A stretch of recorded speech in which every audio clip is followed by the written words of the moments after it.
Бу районының Ивашевка ауылында декабрист Василий Ивашев исемендәге парк табигать һәйкәле бар. Территориясендә күп еллык агачлар, юкәләр, наратлар үсә. Бүгенге көндә дворяннар яшәгән урынны хәтерләткән күренешләр калмаса да, тарихи мәгълүматлар сакланган.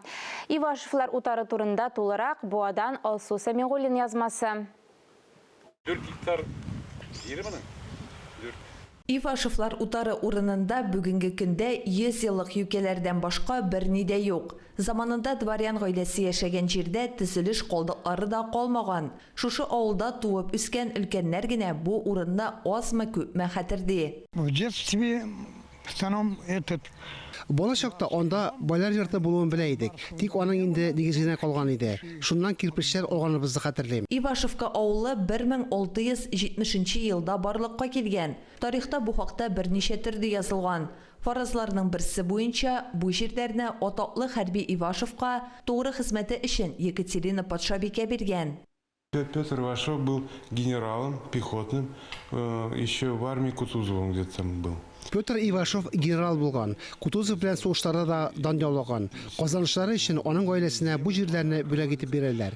Сембер губерниясенең Ундур авылы да шунда керә. Ивашевларның бирегә кайтып йөрүләре крепостное право кире кагылганчы крестьяннарның алпавыт җирләрендә хезмәт итүләре билгеле.